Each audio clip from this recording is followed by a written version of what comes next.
What I'm going to show you in this video is like we did with the brochures before, just show you a contrast between the owner's manuals from our, cut this light, from our 1979 Electra Glide concept bike to one of our more current Project Rushmore concept bikes.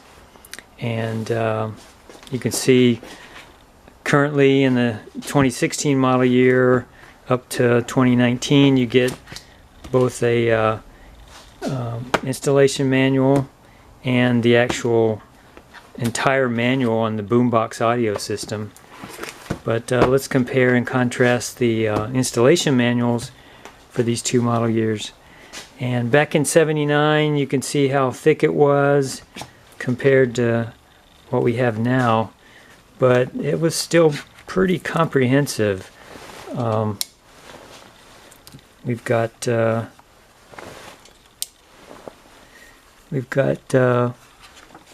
know, a lot of the same introductory safety precautions and whatnot. Specifications, gear ratios, pictures of the bike.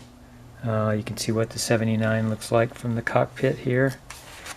Pictures of the bike and labeling all the different areas of the bike.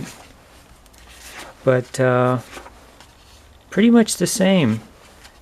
Some of the wording is kind of funny. Of course they talk about how to start the engine with a choke and adjustment and operation of the buddy seat, which we don't have today with fuel injection. But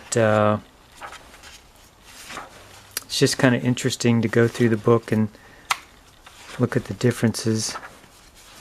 Of course, back then the engine oil from Harley-Davidson was specified differently.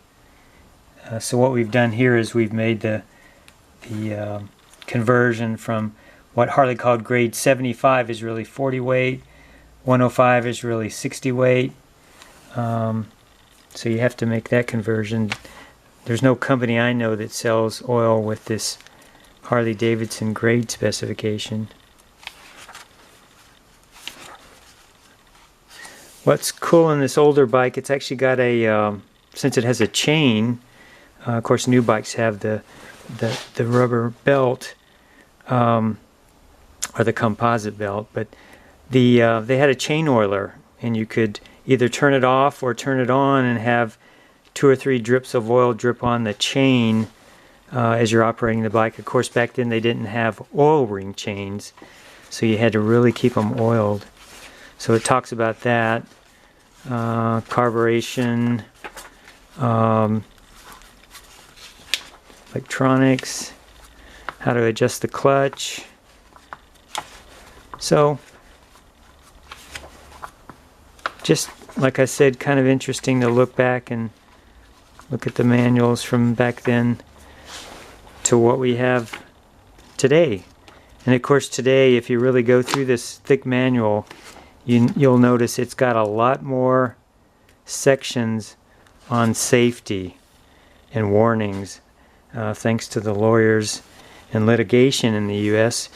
But still, I think they probably do a better job of speaking about the operation of the bike compared to the way they did back here. But anyway, fun to go back and look at. Installation manual from 1979 to the current Project Rushmore days.